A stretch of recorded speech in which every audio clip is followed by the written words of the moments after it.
And welcome back. Thank you for listening and subscribing, all that good stuff to the For All Nerds show on Instagram. I mean, not subscribing. That's not where you listen to us on Instagram. But you can see our videos right there on Instagram. You see how I flipped that? But you need to be subscribed on iTunes, on YouTube, on Spotify, all those different places. You can see all of our beautiful faces, hear these amazing voices, hear all this great content that we bring to you each and every week on the For All Nerds show. And shout out to legendary, momentous things happening out there in the world of entertainment. Crazy Rich Asians dropped this weekend and made googabs of bid bucks, all the monies. Roll up the Binks truck. Same thing that didn't happen to Kyrie. No, not Kyrie. No, Kyrie got the Binks truck. Yeah, IT did not get the Binks truck. Yes. Specifically, it came up. What is it? How much money did it make? It's a 34 million box office success. Ooh, yes. It's almost like diversity makes money in the U.S. Almost. Wow. I mean, amazing. Who would have thought? Who would have thought? I don't know. But I thought, because I went and saw it, and it was a cute movie. And one thing that I just kept saying to myself afterwards was, like, this is your typical rom-com. It just so happens to have lots of culturally specific things in it for Chinese people.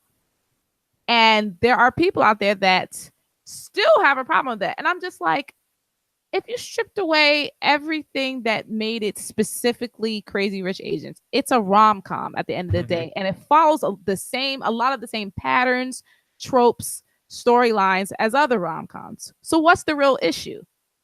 The issue is racism. Right. So that's why it boggles my mind once again, to your point, Jeff, that it's always such a fight to get stuff like this out here. It's always a fight to get all types of culture in the forefront because of racism, because of white supremacy, because of a multitude of things. That being said, I would definitely say to check it out. It's a great movie. It's a cute date movie as well.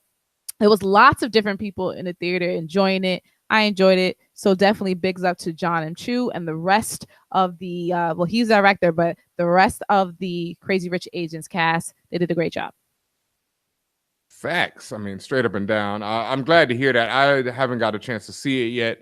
But when you say it's cute, like, is it a good rom-com, like great rom-com? You know, because I'm a rom-com fan. To me, it was a typical rom-com. Okay. Like I said, there are things, and here's the thing: there are things that are very, very culturally specific that, unless you are of that culture, you're not going to get, or it may not hit you in the same way.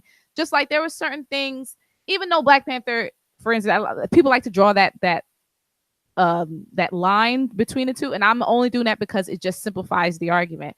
But people look at Black Panther and they say there's things about that is very pertinent to Black culture, quote unquote, even though that's many different offshoots of that.